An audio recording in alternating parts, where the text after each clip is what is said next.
Missing Colorado teenager Dylan Redwine continues, and with this cold weather passing through the area, the latest concern, if Dylan is still out there, can he survive?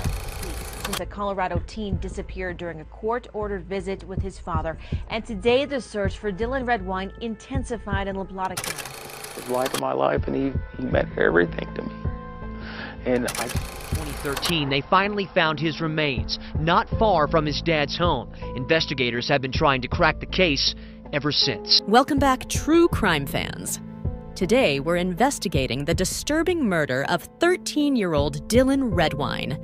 This tragic case has all the makings of a twisted thriller. A missing child, a dad with a horrific secret, ominous evidence, and a community left searching for answers. Dylan was, by all accounts, a normal, fun-loving boy. He loved the great outdoors and playing sports with friends.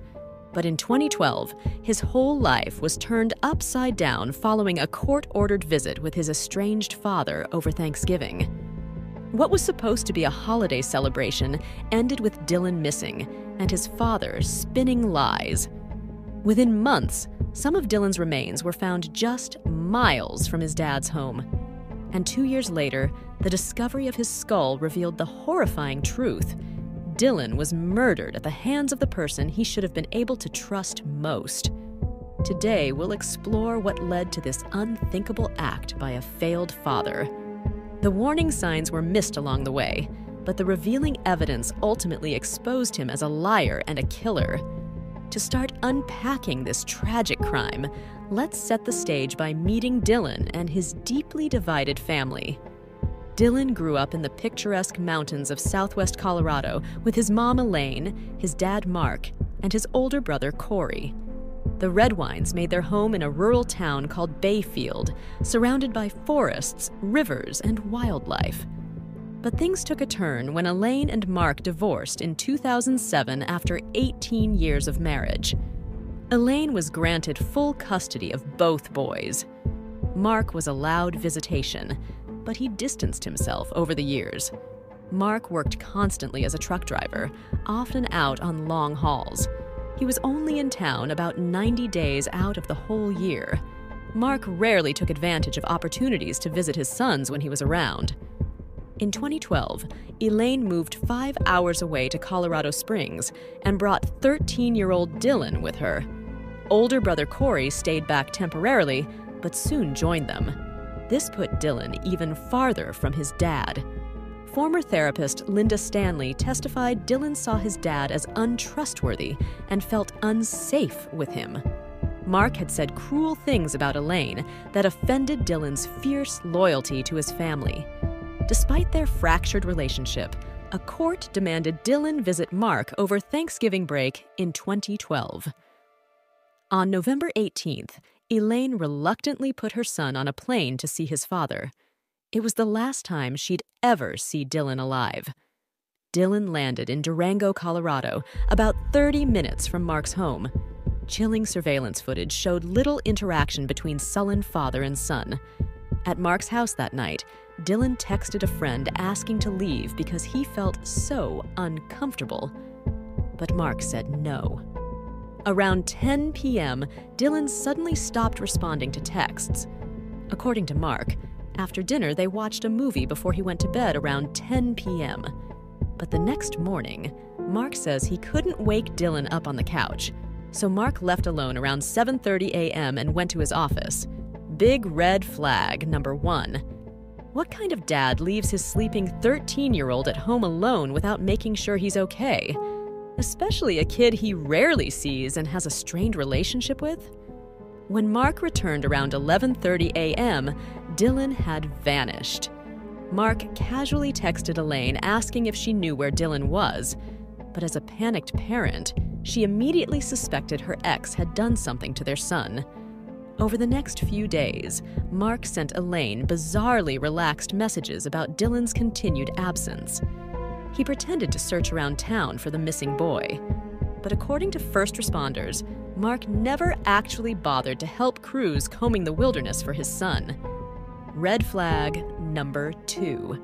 I think Mark has something to do with it. I think he's either got him heading out or, done something and disposed, I strongly think that he's involved. Why? He hasn't done a single thing since Dylan has been gone. Why do you say that? What has he not done? He hasn't been to any of the benefits. He wasn't there for Dylan's birthday vigil. He hasn't helped at all with the Find Missing Dylan Redwine Fund.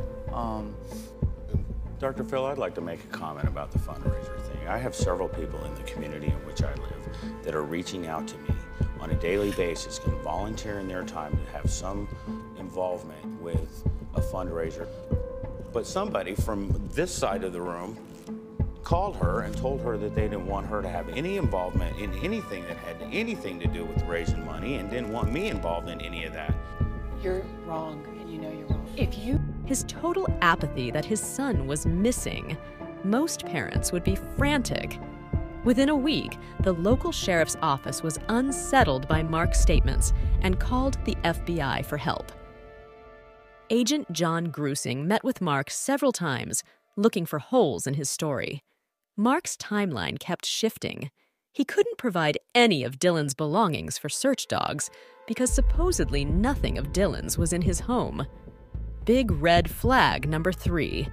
How do you not have a single thing of your own son's at your house? Today, the search for Dylan Redwine intensified in La Plata County. Action 7 News was the only in this county. From Sky 7, you see those hundreds of people gathered together, optimistic, to finally bring Dylan home. Hopefully we can find some evidence or clues. Clues like Dylan's backpack, cell phone, or some clothes. Some believe he may have thrown something out of a car window or... Meanwhile, Elaine and Cory were panicked as they drove between Colorado Springs and Bayfield, joining search parties. They insisted Dylan would never run away without telling them. In late November, cadaver dogs detected Dylan's scent at a tranquil lake nearby, but approaching winter weather stalled searching efforts. Mountain roads like Middle Mountain were too treacherous for crews with heavy snowfall. In April 2013, the snow finally melted enough for law enforcement to canvass those remote areas. Elaine's husband, Mike Hall, took it upon himself to monitor Middle Mountain Road after seeing Mark speeding around the closure. Then that June, Dylan's partial remains were tragically discovered in the Middle Mountain woods, just miles from Mark's home. A homicide investigation after his remains were found today. Action 7 reporter Melissa Colorado spoke to Dylan Redwine's father. She has more from Durango. Doug and Shelley, I'm standing right near Mark Redwine's house near Vallecito Lake. The father of Dylan Redwine is visibly shaken up. He did not want to go on camera, but he still was able to talk to us. Take a listen. They got 2% of his remains. That means 98% of them is still scattered out there in them trees somewhere. They said 2 femurs, a shoulder blade bone, or something to do with the shoulder. So what happened to Dylan? With the recovery of his body, that makes it, from our perspective, a homicide. Investigators believe Dylan Redwine was possibly kidnapped and killed. We asked Mark Redwine how he felt about Dylan's death now becoming a homicide investigation. Mark Redwine said this. They can have a homicide all they want to, but if they feel like I've had any involvement with it, then why am I standing on my front porch having this conversation with you? At the time, the coroner could not determine cause of death with so little recovered initially. But the finding of Dylan's blood in multiple areas of Mark's living room suggested he'd been killed inside the house before his body was dumped. Mark tried claiming the blood was from a minor injury long ago, but testing showed it had seeped under the replaced carpets and furniture. Big red flag number 4. Someone clearly tried to clean up the blood and stage the scene. In August 2015, hikers found Dylan's skull off-trail uphill from the original remains. His skull showed clear signs of blunt force trauma and knife wounds, obvious markers of murder. Authorities started re-examining the case with homicide now confirmed. Let's discuss what investigators believe happened and how they zeroed in on pinning Mark as the prime suspect. Investigators suspected was that Mark Redwine knows something about what happened to his son Dylan. Klismet couldn't get into specifics because it's still an open investigation, but he says he has decades of experience and he is never wrong. For now, Mark is a person of interest. Investigators say that's because of inconsistencies in his statements and his behavior throughout this case. Clismet says the next step is to find probable cause, more facts and evidence to arrest Mark. With him, and he needs to be aware of that. Mark couldn't be reached for comment, but he's always claimed he's innocent. Meanwhile, the community that watched Dylan grow up and grew to love him waits for the next step in this case. We're approaching 3 years since Dylan disappeared. Well, the sheriff's office is still asking that anyone who might know anything that could help in their investigation of Dylan's disappearance or death to call their hotline. That number, 970-382-7511. You can hear. With Dylan's traumatic cause of death established, authorities went back to build a timeline of evidence pointing to who was responsible. The blood traces inside Mark's home, combined with the fatal wounds to Dylan's skull, indicated he was likely killed within the house. This explains why Mark creepily couldn't wake Dylan up that next morning. Dylan was already dead. When cadaver dogs searched the home in 2013, they alerted to the scent of human remains in Mark's truck bed, on his clothes, and outside the house. It seemed probable Mark had used his truck to dispose of Dylan's body. Importantly, the dogs did not pick up any scent of remains upstairs. This contrasted Mark's claim that Dylan bled downstairs from a supposed bloody nose incident upstairs. Nice try, Mark, but the forensic evidence doesn't lie. Dylan's half-brother Brandon also disclosed a very telling conversation. While searching for Dylan, Mark became fixated on the term blunt force trauma before Dylan's skull and cause of death was ever known. Brandon felt Mark was letting clues about his guilt slip unconsciously by continually repeating blunt force trauma. Mark clearly knew more than he let on. A wildlife expert further demolished Mark's lies that wild animals killed Dylan. She testified bears were hibernating when Dylan went missing. Also, scavengers don't carry remains long distances uphill like Dylan's skull was found. Prosecutors believe Mark wanted search teams wasting time around the lake miles from his home. But he knew once winter passed, Dylan's remains would be found off Middle Mountain Road, where a neighbor spotted Mark. Mark's general behavior was also incriminating. First responders noted his casual drinking and lack of interest in searching for his son. Close family friends said Mark never displayed the expected grief and anguish of a parent who just lost their child. Mark's sloppy lies and changing story in FBI interviews only made him seem more suspicious. Why? You know, it's just comforting to know that LaPlata County has named him the person of interest. Dylan's mother, Elaine Hall, has always had suspicions about whether her ex-husband played a role in her son's death. She's even sued him over it and says Mark needs to cooperate. If he has nothing to hide, then call the investigators and, you know, do as they ask so he can clear his name in this. He also took an unusual interest when Agent Grusing suggested a bear attack theory. It seemed Mark jumped on the idea because it shifted blame away from himself. Ultimately, the physical evidence and eyewitness accounts painted a clear picture.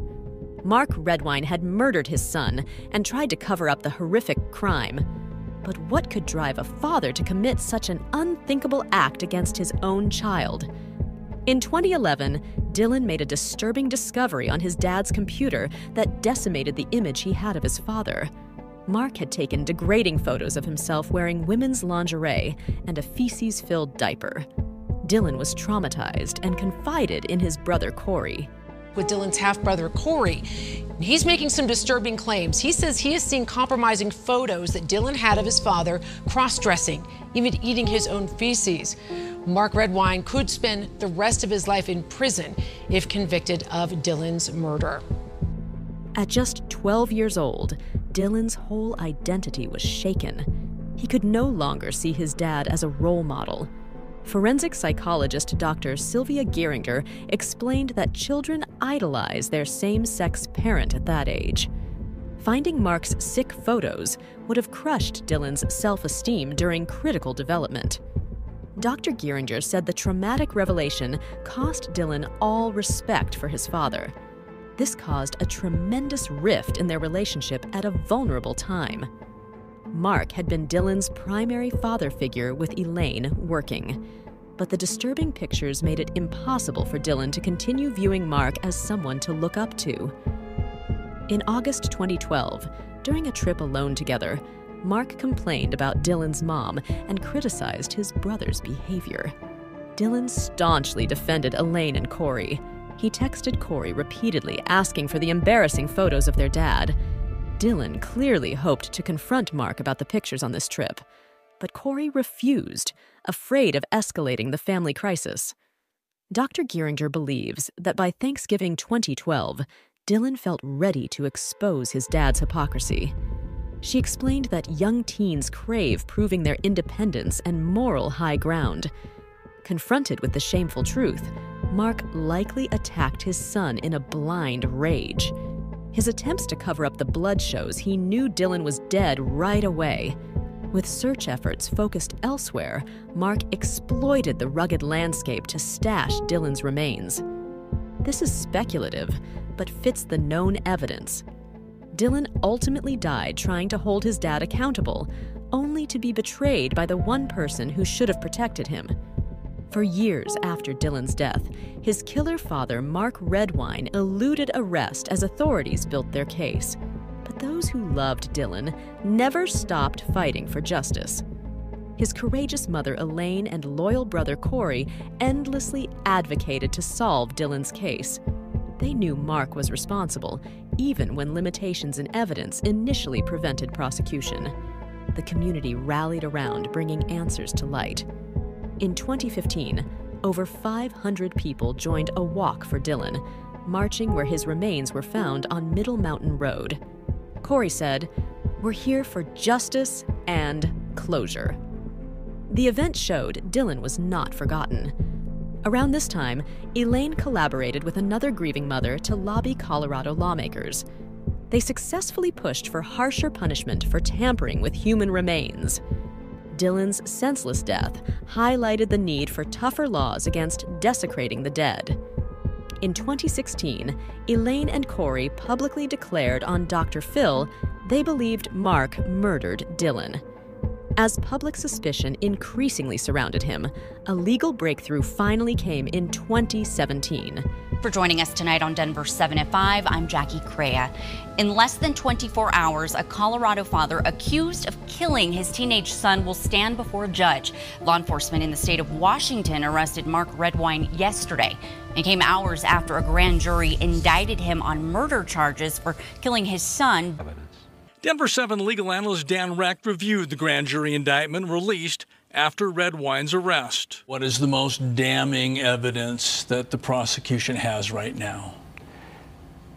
The most harmful evidence to Mark Redwine is that Dylan's blood is found in many places in Mark's house and in his truck. A grand jury indicted Mark Redwine on charges of second-degree murder and child abuse resulting in death.